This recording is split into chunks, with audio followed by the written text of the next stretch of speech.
Tayo po ay sumamba sa Panginoon, aking mga minamahal. Hallelujah. Praise the Lord. Sweet hour of prayer, sweet hour of prayer, that calls me from a world of care, and bids me at my Father's throne, make all my wants and wishes known. In seasons of distress and grief, my soul has often found relief, and of escape the tempter's near, by thy return, sweet hour of prayer. Sweet hour of prayer, sweet hour of prayer, thy wings shall my petition bear. To him whose truth and faithfulness engage the waiting soul to bless. And since he bids me seek his face, believe his word, and trust his grace, I'll cast on him my every care, and wait for him, sweet hour of prayer. Sweet hour of prayer, sweet hour of prayer, my eye thy consolation share, till from Mount Pisgah's lofty height I view my home and take my flight. This robe of bliss I'll drop and rise to seize the everlasting prize, and shout while passing through the air, farewell, farewell, sweet hour of prayer. Farewell, farewell, sweet hour of prayer.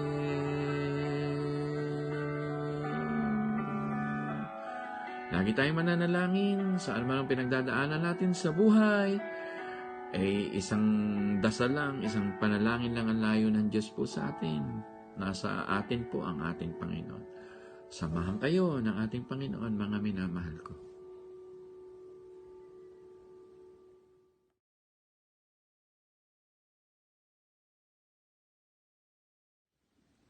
Mga minamahal, magandang gabi po sa inyong lahat. Ang series po natin ay mag-e-end ngayong gabi patungkol dito sa Ecclesiastes. Halos tinalakay ko naman sa inyo na isang buwan ito.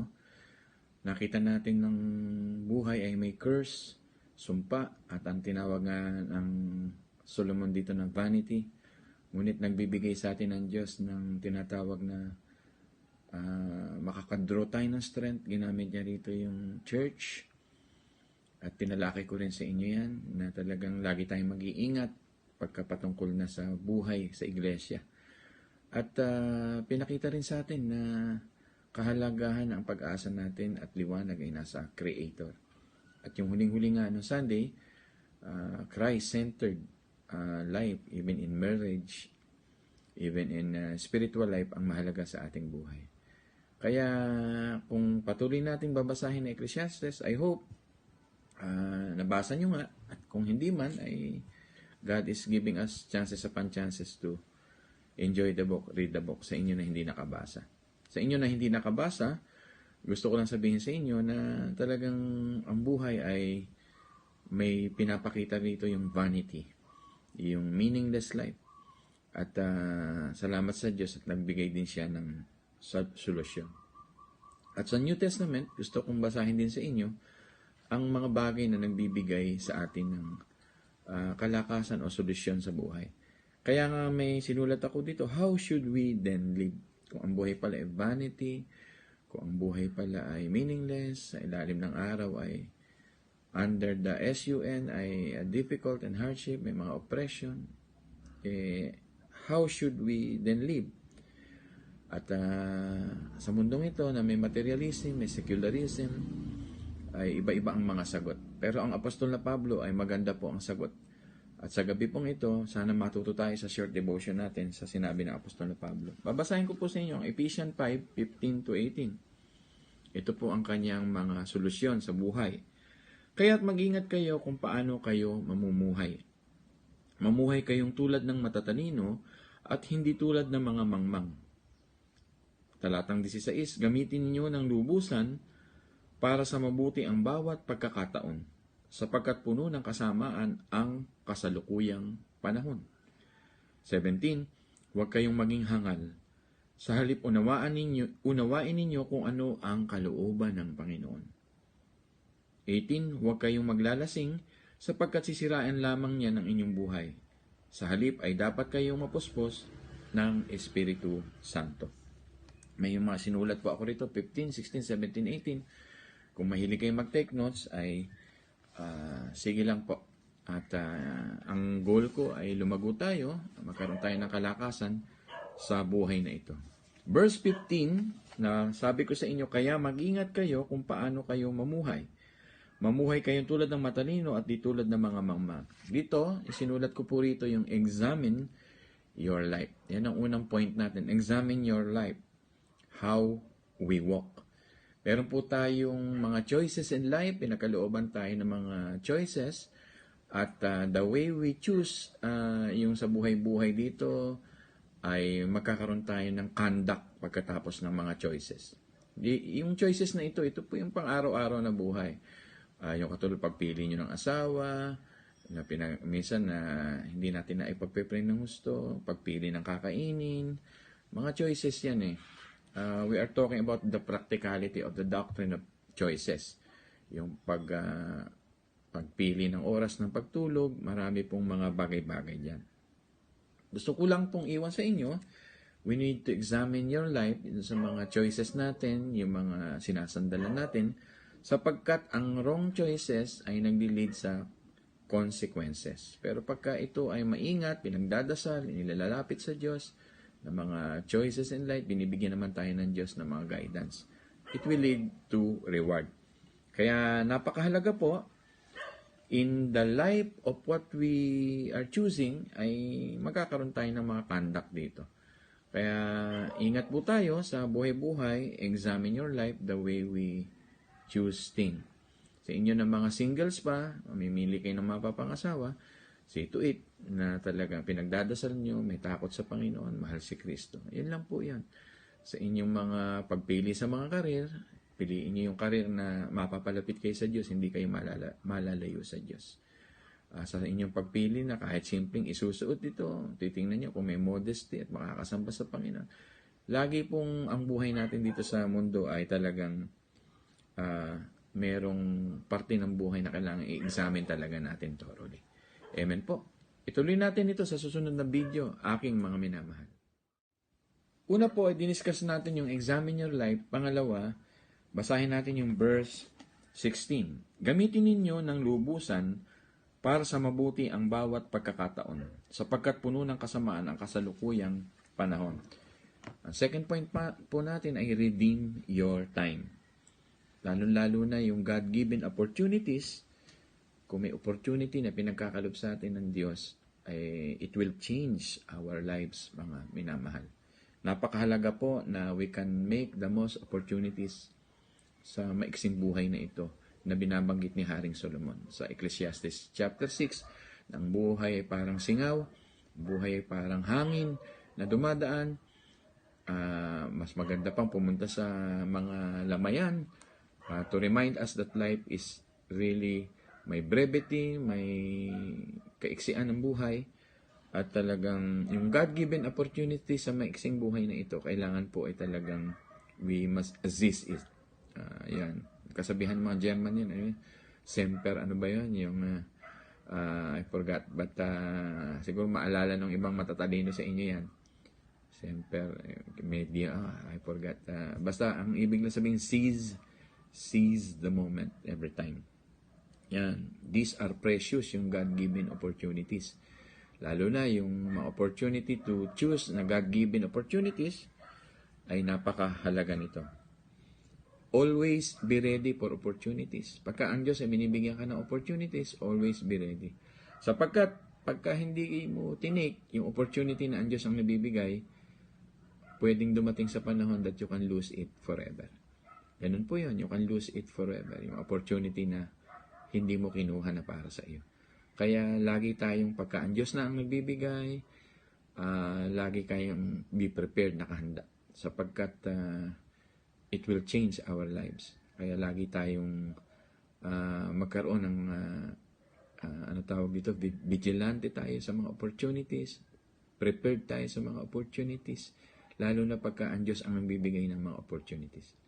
Marami po mga loose opportunities na maraming naranasan ng mga tao. Yung iba ay hindi naging Navy siguro dahil sa takot. Yung iba siguro ay hindi naging piloto dahil kinabahan o ninervyos. Yung iba hindi naging accountant siguro dahil matalino na masama, dahil may kaba sa puso. Maraming mga loose opportunity. Minsan may tawag ang Panginoon para maglingkod, para maging pastor at misyonero. Dahil sa daya ng sanlibutan ito, maraming nag-lose ng opportunity. That's why the spelling of faith sa larangan ng Panginoon minsan ay ginagamit yung RISK. May risk or lose the opportunity. Lose the chances. Gamitin natin yung word na yan na ipinagkakalob ng Diyos. Kailangan malakas ang loob. 2 Timothy, binanggit nga ng Panginoon na binigyan tayo ng Espiritu ng Diyos ng katapangan. Minsan yung fear, yung pagkatakot, yung kakulangan ng lakas ng loob, hindi natin nare-redeem yung time. Hindi natin seize yung moment. Yung napakahalaga. Seize the day. Importante yan. Yan. Kaya wag tayong sumandal sa mga wrong choices. Laging mag-iingat. Ang binanggit dito sa verse 16 na kaya natin nalulus sapagkat puno ng kasamaan ang kasalukuyang panahon. Satan will always do his best to distract us. Satan will always do his best to destroy us. Satan will always do his best for us to lose the opportunity that God is preparing and giving to us. Kaya napakahalaga po, pag binigyan ka ng opportunity ng Diyos, ay talagang grab it. Sapagkat baka hindi na yung dumating kailan pa man. Kaya mga minamahal, yan po yung mga mensahe. Live intentionally sa mga ganitong bagay. Sa susunod na video, tuloy po natin ito, mga minamahal. Verse 17, yung pangatlo nating point na pag-uusapan. Babasahin ko muna yung verse 17. Huwag kayong maging hangal. Sa halip, unawain ninyo kung ano ang kalooban ng ating Panginoon. Determine your purpose. Determine your purpose. Yung sa wikang Griego, yung unawain, yung understand, ay seigneme. Sa Greek, seigneme.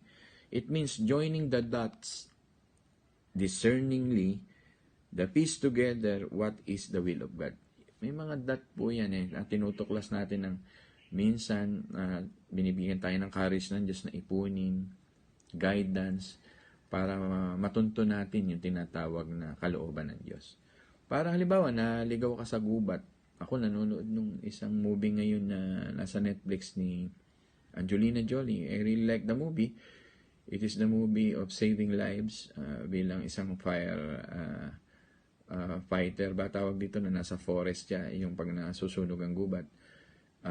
Yung bata, sabi niya, para matuntun mo, sabi ng tatay niya, ang isang, yung pag naligaw ka dito sa gubat, maghanap ka ng tubig, at yung pag-agos ng mga creek sa ilog, at yung ilog na papaagos, ay sundan mo lang yung ayo ng mga ilog at makakarating ka dun sa city. Ang tawag dito po ay parang joining the dots discerningly. May mga kalooban ng Diyos sa buhay natin. Ginagamit niya rito ang salita ng Diyos, primarily, authority, final. Gagamitin niya sa inyo yung mga godly people, godly friends, na i-guide kayo para makatungo kayo sa tamang pamumuhay, makita nyo ang inyong mga purpose. Pakikinggan nyo po lagi yung mga ganon. Yung sinyeme sa Greek, yung understand. Lagi kang sasandal sa mga makadiyos na mga tao, sa Biblia, sa sermon ng Panginoon, sa mga salita ng Diyos, kaysa sa puso. Marami pong naliligaw at hindi na makakasunod sa Diyos kailan pa man. May mga taong ganyan gagamitin ko because they lose the opportunity. Kaya yun ang una nating pinag-usapan. At yung una, they never examine their life. Diba? Yun yung una natin point. Examine your life, redeem your time, and determine your purpose. Pagka hindi mo na-examine yung buhay mo at na-check yung puso mo, madaya yung pusong yan, minsan, kakainin na tayo ng sanlibutan. Marami pong tao kakainin na ng sanlibutan at hindi na makapaglilingkod sa Diyos dahil takot sa mundong ito. Gusto kong sabihin sa inyo, ay hindi ka pababayaan ng Panginoon. Kailangan mong ma-examine lang yung sarili mo. Madaya kasi yung puso. Sabi ng puso, hala ka, ganito mangyayari sa'yo pagka ganitong ginawa mo. Pero ang Diyos naman, pagka sinabi niyang, seek ye first the kingdom of God, all these things shall be added unto us. Sabi nga ng Jeremiah, pagka inuna mo ang Diyos, ay matatagpuan mo siya talaga ang buhay na ito.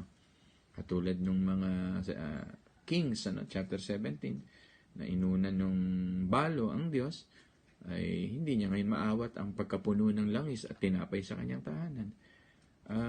When you really lean on God, not on your own understanding, magugulat ka that all of our life sa buhay-buhay na ito, God is the one orchestrating, God is the one arranging, God is the one doing His, sometimes nga ay more than in our thinking, na ang Diyos ay sobrang magpala. Sobra talaga magpala ang Diyos pagka siya ang nag-orchestrate ng buhay mo. Yung nga lang, madaya ang puso natin. Minsan, tinatalikuran natin ang Panginoon. Hindi natin nare-redeem ang time natin. Because itong number 3 points natin, because we forgot to determine our purpose. Kaya kung sa buhay natin, madedetermine natin ating purpose, you will know the will of God and you will do the will of God. Ang will lang naman ang binabanggit sa 17 dito, huwag kayong maging hangal. Yun Pagka naging hangal ka, ibig sabihin, wrong choices of life. Pangalawa, you forgot to redeem the time. At pangatlo, you neglect your purpose. Kaya nga dito, huwag kayong maging hangal, sa halip, unawain ninyo kung ano ang kalooban ng Panginoon. Alam niyo po, maganda sa kalooban ng Diyos, mabubuhay ka. Ito ang pagkain ng ating kaluluwa at magdudulot ito sa atin ng hindi lang sa mundong ito na makikita mo yung the real deal, the real thing, the real hands and the arms and the embrace of God in our lives. Talagang buhay na buhay niya ang Diyos ang kikilos sa inyo. Wala pa akong nakita, sasabihin ko sa inyo na inuna talaga ang Diyos na napabayaan ang kanilang mga buhay. Marami nga akong nakilala na inuna ang Diyos. Ngayon, sila na may-ari na hektar-hektara yung lupa sa probinsya, may mga pananim, may mga tauhan. Though wala tayo sa prosperity gospel, pero ito mga nang una sa Diyos na ito, magugulat ka, nagtitinda-tinda lang sila sa harapan ng karsada. Ngayon, mga nag-drive ng mga high-end ng mga sasakyan. Yung mga taong nagbigay ng sa probinsya nga namin, ng lot para sa Panginoon. Sila na yung number 1 supplier dito sa Balintawak ng mga gulay, and all of their children they become so successful and rich. Though, nasa prosperity yun. Pero ito lang ang lagi ko sinasabi. Talagang, if you know and do the will of God, may ways ang God Paano niya pagpalain ang kanyang mga anak. Amen po ba doon? And lastly, pag-uusapan natin yung verse 18. Sa susunod na video, mga minamahal. Sabi nga, ko sa inyo, how should we then live? Si Apostle Paul ay may magandang payo. Examine your life, redeem your time, determine your purpose, and verse 18, basahin ho natin, huwag kayong maglalasing, sapagkat sisirain lamang niyan ang inyong buhay. Sa halip ay dapat kayong mapuspos ng Espiritu. Dito, ginagamit lang na ilustrasyon, sino yung magkocontrol sa buhay mo. Ginamit niyang ilustrasyon dito, yung alak, na if you are filled with alcohol, the alcohol will control you. Maraming metaphors yung alak. Pwedeng pagka-filled ka ng mundong ito, the world will control you. Filled ka ng heart mo na deceitful. That deceitful heart with full of idolatry will control you. Ang sinasabi lang dito, embrace your priority. And that priority is the control of the Holy Spirit in your life. Diba? What controls you in your life? What controls you in your life? Lagi mong iisipin mo, ikaw ba ay kinokontrol na ng deceiving heart? Ikaw ba ay kinokontrol na ng lack of faith? Nakokontrol ka ba ng fear sa buhay mong ito? Are you afraid of your future? Natatakot ka ba rito? Are you afraid na ang Diyos ay kaya kanyang maggawing dakilang tao? Mas kailangan bang ikaw ang kikilos kesa sa Diyos? Uunahan mo ba ang Diyos kesa ang Diyos ang maghahawak ng buhay mo? So, embrace your priority. Your priority is God, no matter what. If you are a Christian, you are a new creation. At bilang new creation, you are living under His care. As a new creation, you are living in His kingdom. As a new creation, hindi naman sinasabi ng Panginoon, tayo ay parang, pag nasa Panginoon na ay kailangan kahit magutom, kahit walang makain. Hindi yun ang turo ng Biblia. Sinasabi lang ng Biblia na talagang if you embrace your priority, which is God, prerogative na ng Diyos, which is hundreds promises that He will never leave nor forsake His children. That He will love His children, that He will provide for His children, that He will shepherd for His children, that He will clothe His children, that we will experience not only the dominance in this planet, the original plan niya kay Adam and Eve na magkaroon ng dominion sa planetang ito. We will reign with Christ. Napakarami niyang promises.